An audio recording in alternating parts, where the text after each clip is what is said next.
Hey there, Voyagers. Welcome back to part 2 of Cult Following. This is your host, Brandon Doc Appleby, and my good friend, Miss Molly Pop, Howdy. on loan from KUHS 102.5. The Coos. So, we were in the last part, we were talking about religious cults, which in a country like the United States, obviously the biggest religion that has those cult followings and the dangerous isolationism, it's Protestant Christianity and their various denominations or their various offshoots or sects. Subcults.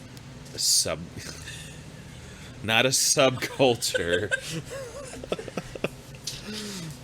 but we did talk about the Jehovah's Witnesses, which being the largest active religious cult in the world today.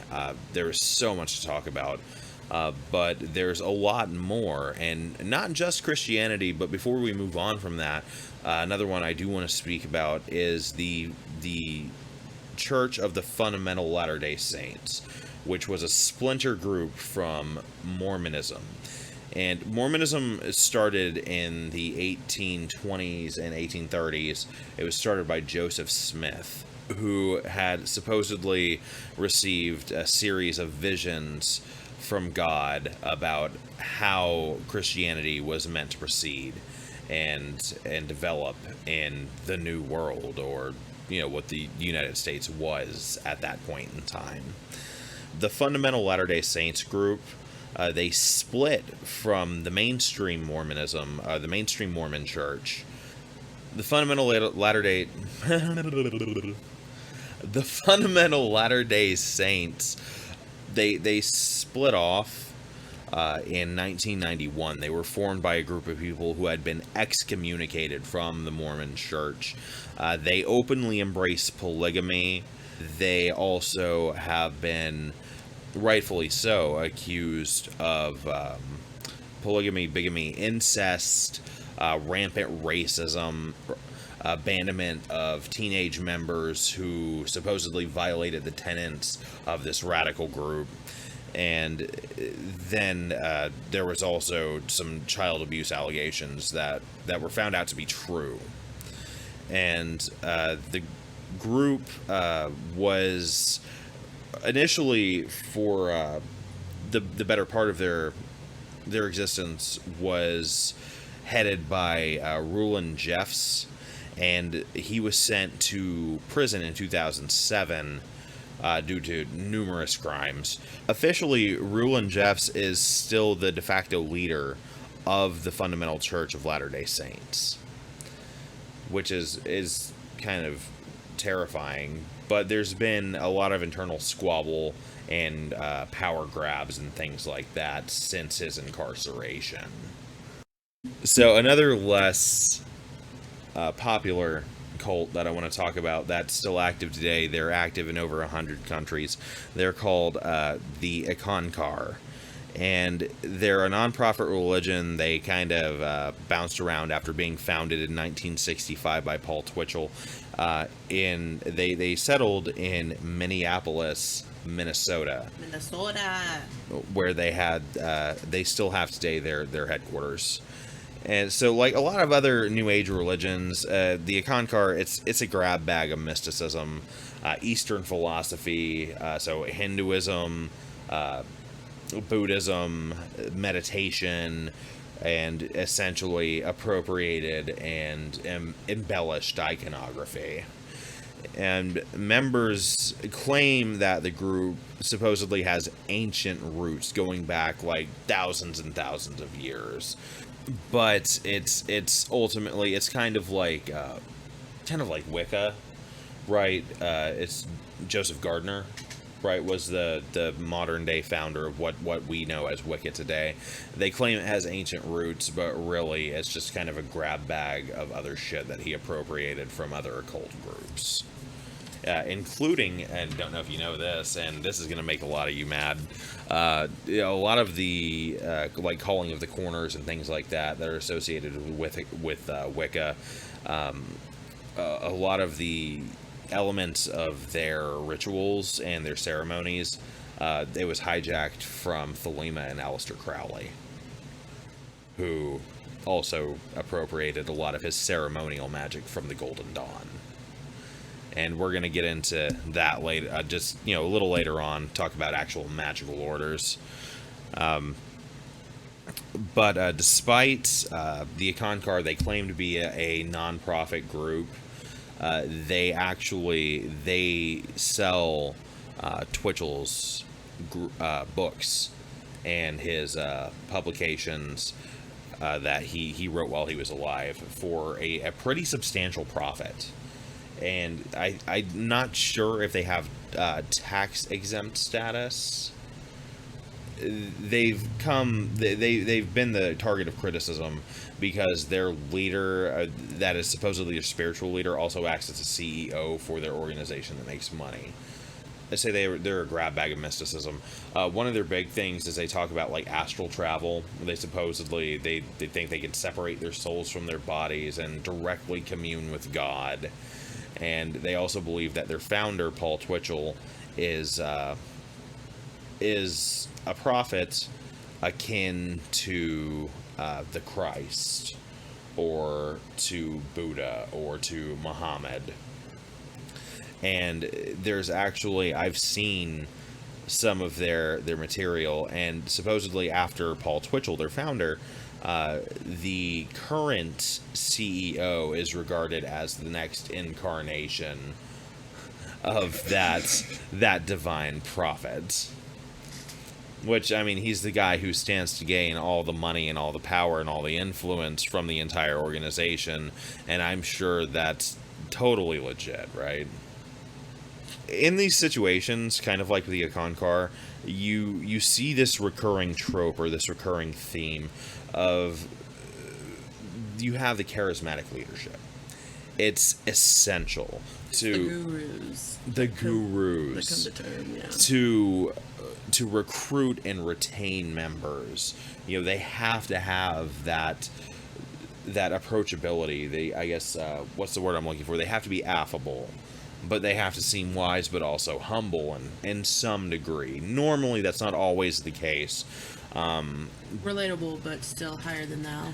Yes, and that's a lot of what you see with people who have escaped the influence of cults. You hear them, they'll talk about how they felt accepted, they felt loved, they felt understood, they felt like they always had a great support network, but as soon as there was any question of the motives or the structure or the hierarchy of the organization in question, that's when they started encountering problems with especially the leadership, but the other members. Yeah, that's where the abuse came in. Yes, because they've been so brainwashed.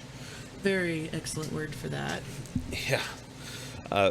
So you see the charismatic leader, and if an individual is charming enough, they can convince others to do just about anything.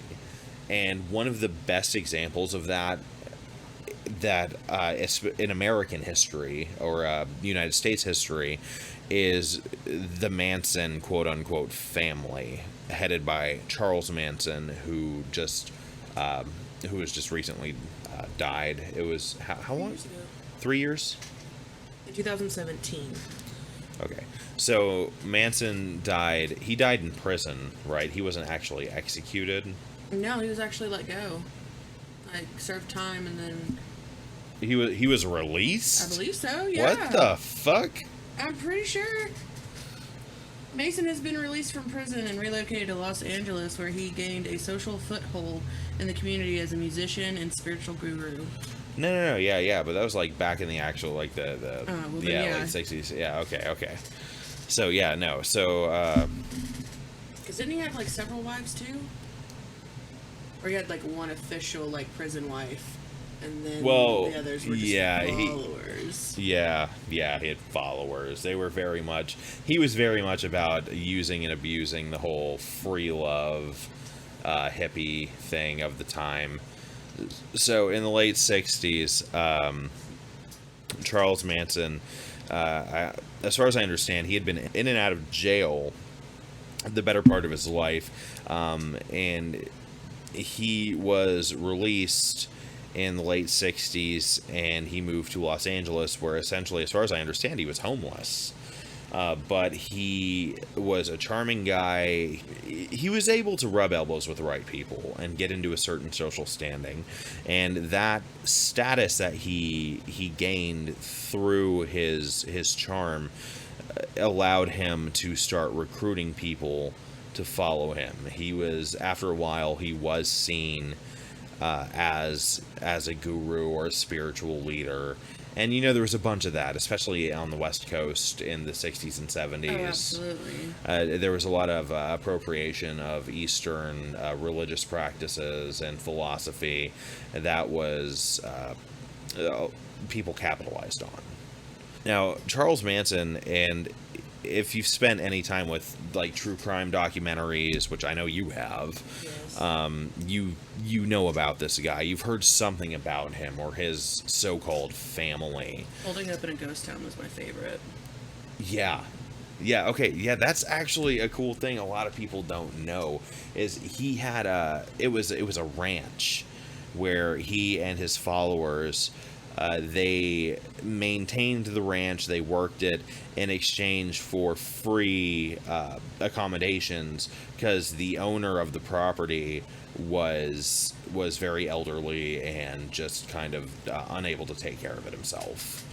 And so Manson worked his way in there as far as presenting himself as, oh, this great guy. Oh, we're gonna look after your property for you. We're gonna take care of your animals, the property, make sure nothing happens to it. All this bullshit. And eventually, he convinced his followers to commit a series of murders. Probably most notably would be the murder of actress Sharon Tate, she was an American sweetheart in the late 60s, and she was very popular, she was very beloved, and Manson was he stalked her over a period of time and eventually had 3 of his followers kill her, and I believe it was 2 other of her associates in her house. And that that speaks volumes for these people that, especially that come from broken backgrounds. They'll look for salvation or connection, human connection, in anything or anybody, and that can be abused So easily. by somebody with the right insight and the right knowledge. And Manson was described actually as very charming, very, very nice, very affable by these people who knew him in social circles Just like they would any other in serial Southern killer. California. Exactly. But you see that with Ted Bundy. Yeah. He was handsome, he was charming, he was Well-spoken. friendly, he was intelligent, and these people are so sinister. They use something, they use their approachability or their affability to these malicious ends. And I'm pretty sure that it was even brought into consideration that the way that the media portrayed these people also had a developmental for the young women falling in love and being so smitten because they were looking at him as like a celebrity at that point, somebody they aspired to be around. Right. And so that's why whenever they bring in all the cult leaders, like they try to describe them as psychotic or narcissistic, and it's like, there's borderline with cult leaders to actual serial killers and psychos that do that shit because they have the same mentality. Their brain is hardwired to do the same thing.